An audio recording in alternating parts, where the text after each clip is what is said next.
Olá, sejam muito bem-vindos ao Descobrir Depois de Adulta, o podcast que vai fazer você, se conhecer de um jeito, meu amor, que tu vai olhar pra você assim, você vai começar a descobrir pedacinhos, camadas, facetas de você mesmo, que você vai falar assim, gente, não era que essa doida tinha um pouquinho de razão? Quem é essa doida? Quem é essa doida?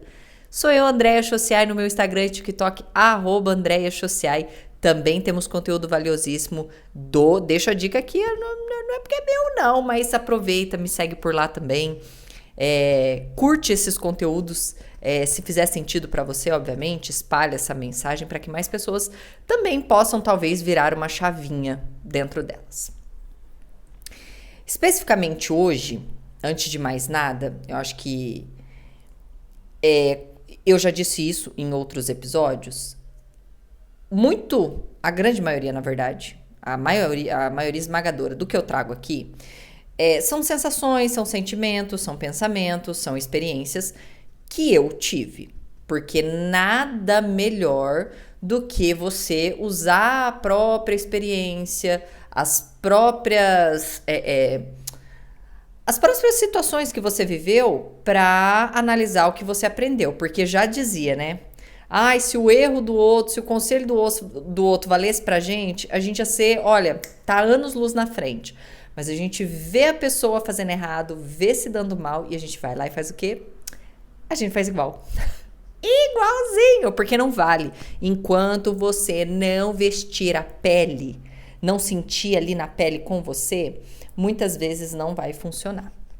Então, quando eu dei o nome para esse podcast, Descobri, era eu, Andréia, descobri com situações, com vivências e coisas que me aconteceram. Raríssimas vezes eu vi alguém se lascando e falei, não vou fazer isso, e poupei algo comigo. Mas na grande maioria eu tive que ir lá e colocar o dedinho no fogo para ver que ele queimava mesmo. E tem uma sensação que me permeia vez ou outra, e é engraçado... Meu Deus, ontem eu tava lendo um livro e eu tive essa sensação. Geralmente a gente costuma ter uma sensação de comparação no nosso dia a dia, no nosso entorno, com as pessoas que nos cercam, ou então com o que a gente vê nas redes sociais. Pessoas das quais a gente não faz a menor ideia quem é, de onde veio, como veio, enfim, e tende a se nivelar ali no mesmo nível dessa pessoa e colocar a comparação em jogo.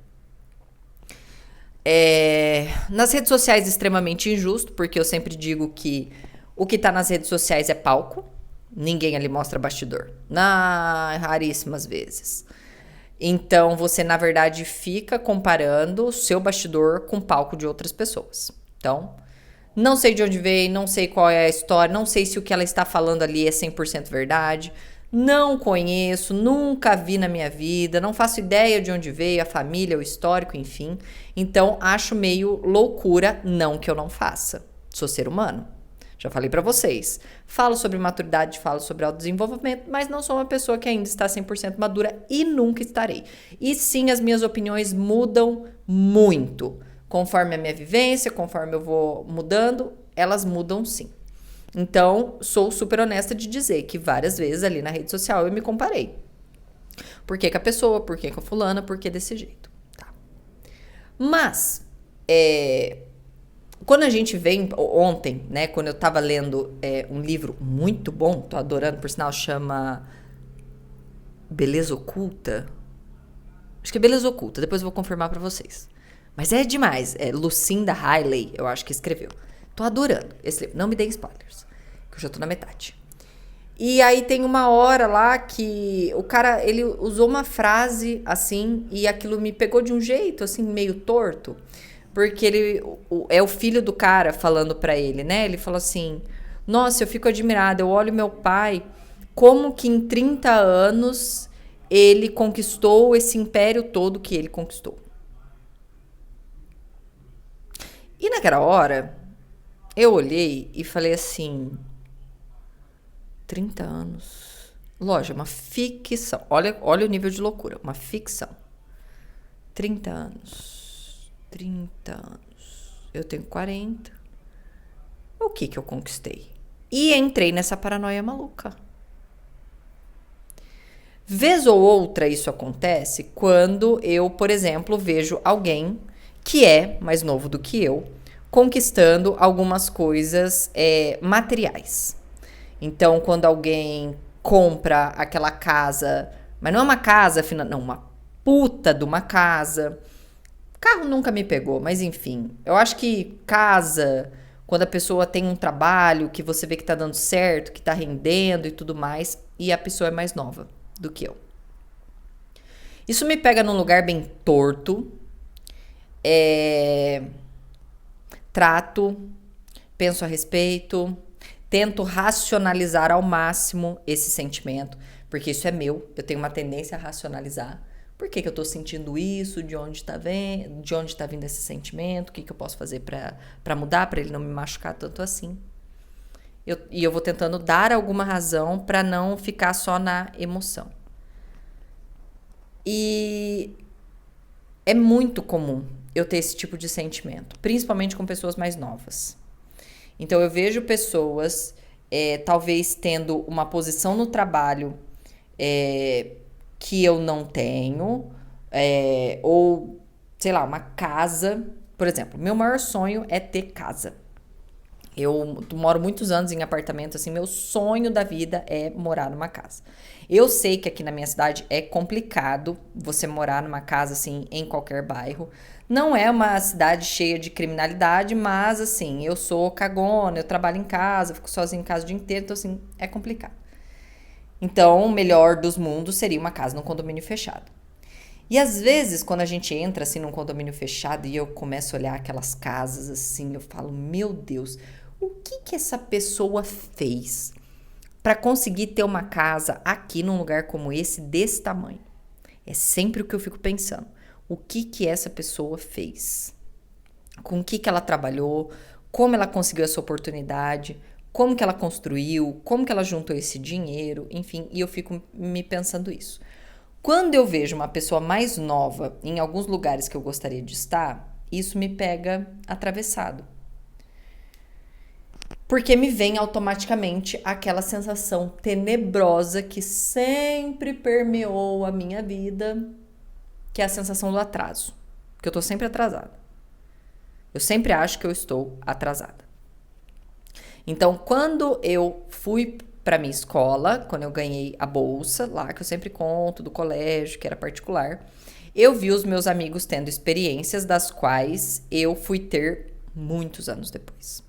Poder comprar o que eu queria, poder viajar para onde eu queria, tal. Eu me lembro que quando eu passei na faculdade, na UEM, a UEM, para quem não conhece, contextualizando, é uma das melhores universidades do Paraná e é pública. Concorrência ferradíssima. E assim, acaba que sendo essas faculdades estaduais e federais, elas sendo muito elitista, porque basicamente elas são tão concorridas que quem passa é a pessoa que teve muita condição de ter uma base de estudo muito grande. Então, quem estudou em escola particular, quem conseguiu fazer um Kumon. Gente, meu sonho era fazer Kumon. Nossa, meu Deus! Meu sonho era fazer Kumon. Enfim. Então, são pessoas que tiveram a oportunidade de estudar melhor e conseguiram aquela vaga. E eu me lembro que quando eu entrei na minha sala, eu lembro que tinha 4 meninos. Não era a realidade da sala toda, mas obviamente meu olho estava sobre aquelas pessoas. Mas especificamente em 4 meninos, que eu me lembro que os 4 ganharam pela aprovação no vestibular.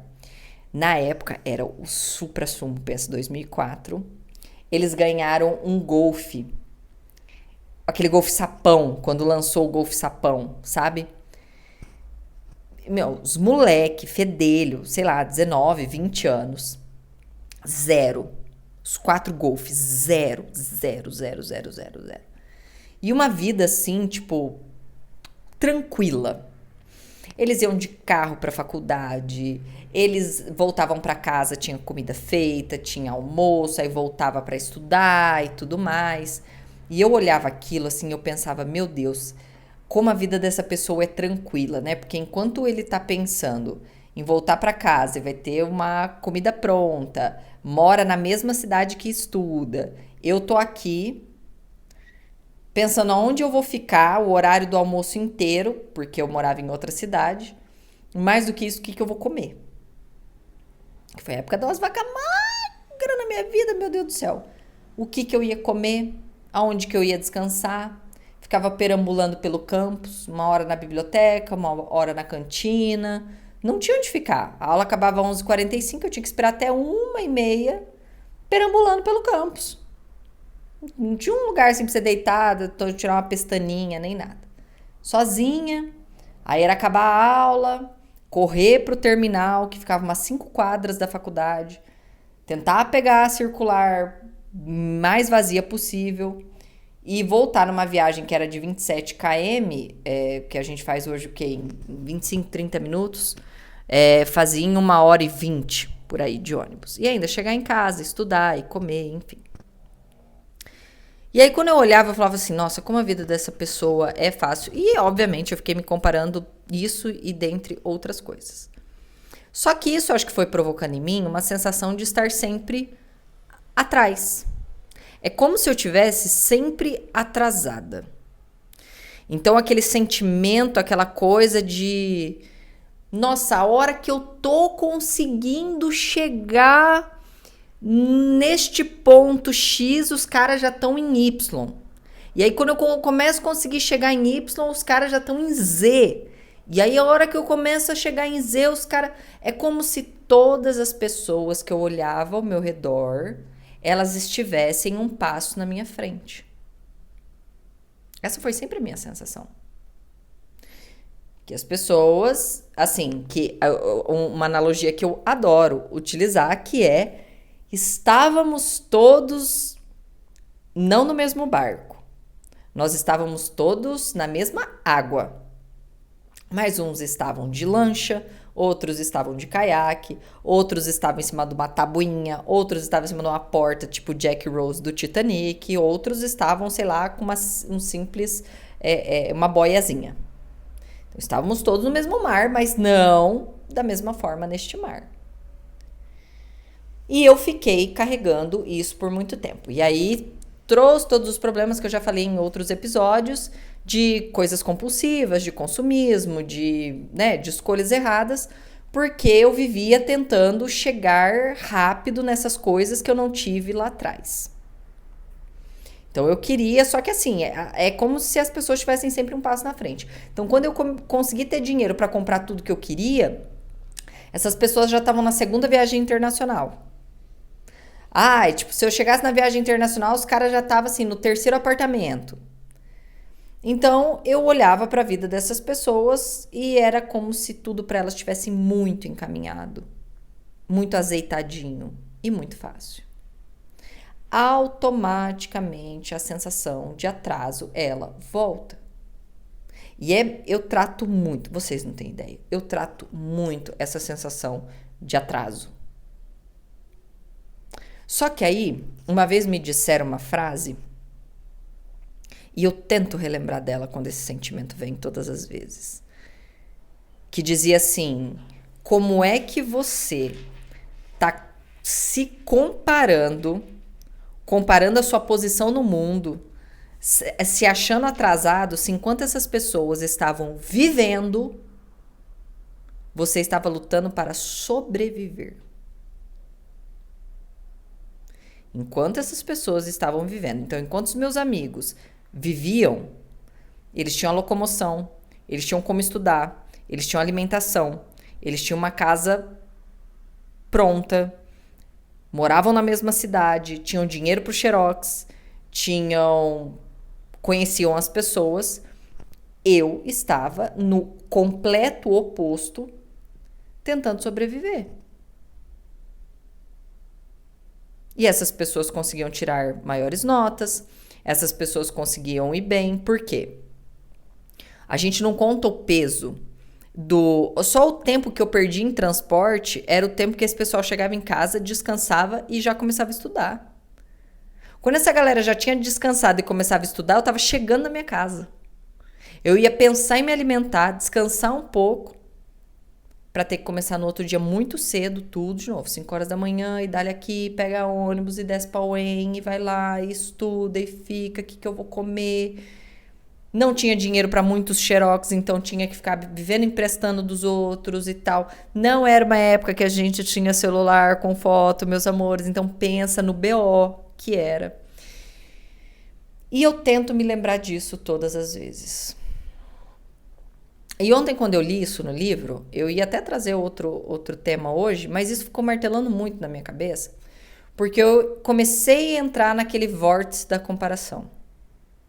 Ah, mas será que, nossa, eu já deveria estar com isso, eu já deveria estar fazendo isso, eu já deveria estar com o meu terreno, pelo menos meu terreno no condomínio, e que eu tô fazendo isso, e que eu tô... Mas, cara, tem gente que saiu muito na minha frente. Mesmo sendo mais novo, teve gente que saiu muito na minha frente. E eu não tô falando isso aqui, pelo amor de Deus, isso até não tem nada a ver comigo. Eu não tô colocando aqui numa pauta de vitimismo, ou numa pauta de, eu vou aceitar isso pra minha vida. Não. Foi tudo isso que me fez muito guerreira. Cara, foi tudo isso que me fez muito Xena. Vocês não estão entendendo. Eu falo que tudo que eu tenho, onde eu cheguei hoje, eu cheguei por causa dessa pobreza miserável lá de trás, por causa dessa gana imensa de querer vingar essa pobreza, de fazer diferente. Eu não aceitei meu status, não, querido. É isso que eu preciso fazer. Então vamos fazer, trabalhar, então vamos trabalhar. Vamos fazer 3 trabalhos. Então, assim, não é pra se vitimizar. Mas o que eu tô trazendo aqui, e novamente, às vezes eu trago algumas coisas pra que eu escute, mas porque sempre tem alguém, talvez, no mesmo caso, ou passando pela mesma coisa que eu, não dá pra comparar. Não dá pra eu olhar pra algumas pessoas, por exemplo, numa rede social. Isso acontece muito com criador de conteúdo. A métrica da vaidade, que são o número de seguidores. Foi um negócio que me pegou por muito tempo no começo, assim, quando eu comecei a criar conteúdo, eu quero, meu Deus, eu preciso bater os 10 mil, que era da época do arrasta pra cima, lembra? Não, eu preciso conquistar o arrasta pra cima, eu preciso conquistar, preciso, tá, bati os 10 mil. Achei que ia ser a pessoa mais feliz do mundo quando batesse os 10 mil. Bati os 10 mil, olhei e falei, tá. Não, agora tem que bater 20, aí tem que bater 30, tem que bater 50. Agora tem que bater 100, agora tem que bater 200, agora tem que bater 300, agora tem... Até que um dia, eu tava conversando com uma amiga minha que também é criadora de conteúdo, e a gente tinha sempre assim, a mesma, mesmo tamanho de público, mas nossos nichos são muito diferentes. E ela falou, cara, eu acho que você consegue monetizar muito mais do que eu, porque você tem outras redes, você tem podcast e tudo mais. Eu acho que o nicho que você pegou é muito bom para publicidade também, enfim. E ela falou, eu acho que no final das contas você acaba ganhando mais dinheiro do que eu, porque isso aqui é meu trabalho, tá? Caso vocês não saibam, número de seguidores não paga conta, né, querido? Então você consegue monetizar mais, você consegue fazer mais, enfim. Naquele dia virou uma chave na minha cabeça. Eu falei, bom, eu preciso alinhar minhas expectativas. Eu quero uma métrica de vaidade, onde as pessoas vão olhar e falar, nossa, ela é uma pessoa com 500 mil seguidores. Ou eu quero fazer dinheiro com 500 mil seguidores. Tendo vindo de onde eu vim, eu quero a grana. Pra mim não importa. 300 mil, 400 mil. Não, pra mim importa eu tenho uma audiência suficiente que quando eu for vender algo, quando eu for indicar algo, essa audiência ela vai confiar em mim. Tanto é que eu, mesmo com pouquíssimos seguidores, eu sempre fui muito fiel de tipo, só vou divulgar a coisa que eu acredito, que eu uso, entendeu? E aí tem muito esse lance da comparação. Então eu converso com outras pessoas que estão criando conteúdo e falam, olha a fulana, ela cria um conteúdo tão raso, um conteúdo tão besta, que não sei o quê, e ela tem mais seguidores do que eu, e não sei o quê. E aí eu fico pensando, eu falo assim, tá, mas você sabe o background dessa pessoa? Você sabe de onde ela veio? Você sabe as facilidades que ela teve ou dificuldades que ela teve? E aí a gente fica nessa de começar a entrar numa pira, de comparar. E eu lembro que ela falou assim, não, mas ela começou junto comigo. Tá, ela começou junto com você, mas ela teve as mesmas facilidades que você? Ou você teve as mesmas facilidades que ela? Talvez ela escolheu algo, talvez ela saiu na frente, porque, sei lá, a pessoa fala melhor. Porque a pessoa é mais bonita. Porque, gente, sério, beleza vende. Isso é uma falácia. A pessoa diz, não. No mundo ideal, não deveria ser importante, mas importa. O belo importa. A gente gosta do belo. A gente se fascina pelo belo. E aí eu tentando explicar pra ela que assim, cara, não tem como a gente achar que sai todo mundo do mesmo ponto, que começa todo mundo junto. Não dá pra comparar caminho de quem tá lutando pra sobreviver com quem só está vivendo, aproveitando as coisas boas que tem na vida. Pessoas que... Gente, eu detesto essa frase. Todos temos as mesmas 24 horas. Não! Você pode ter muita força de vontade, mas não são as mesmas. Porque quando eu estava competindo com essa galera dentro de sala de aula, a gente não tinha as mesmas 24 horas. Não tinha. Mas isso não me fez me vitimizar. Pelo contrário, me fez sonhar em ter as 24 horas dessas pessoas, de ter o tempo livre, de ter um tempo para descansar. Porém, eu não posso me colocar numa cobrança excessiva o tempo inteiro e me sentir mal por isso, achando que eu estou atrasada. Não está atrasado quem luta para sobreviver, se comparando com quem está apenas vivendo. A nossa maior regra de comparação, e isso é muito forte, precisa ser com quem eu era ontem. Então, hoje, por exemplo, quando eu olho e falo assim, tá, eu não tenho a minha casa no condomínio. Vou ter ainda, não tem minha casa no condomínio ainda. Eu tenho ela na minha cabeça, vai ser uma casa em U, assim, ó, com a piscina central, todos os cômodos dão pra essa piscina. Casinha pequena, 2 quartos, sala, cozinha, assim, ó, pequenininha, mas, sabe? Eu já tenho ela na minha cabeça aqui. Eu não tenho ela, mas eu não preciso mais pegar ônibus, morando numa cidade e trabalhando na outra. Hoje a gente mora num apartamento, graças a Deus, extremamente muito bem localizado, onde a gente mora. Graças a Deus agora neste aqui temos silêncio, não tenho vizinho em cima. É uma paz de Deus esse lugar. Então quando eu olho para trás, na Andréia pegando ônibus, pegando circular, eu penso, hoje eu tenho mais tempo. Hoje eu tenho mais tempo, hoje eu posso descansar, hoje eu posso fazer as minhas coisas com mais calma. Então, meu amor, essa agonia que você está sentindo se comparando, achando que, meu Deus do céu, não tem como se comparar, meu Deus, já perdi, eu já comecei perdendo. Sai dessa. Sai dessa. Principalmente se você é uma pessoa que está lutando para sobreviver. Principalmente se você é uma pessoa que está lutando pelo mínimo, pelo básico. Esquece se comparar com gente que está apenas vivendo e curtindo a vida. Eu preciso ouvir isso. Então eu tô falando pra vocês, eu tô falando pra mim. Ou seja, tomei uma tamancada gratuita. Um beijo, até a próxima.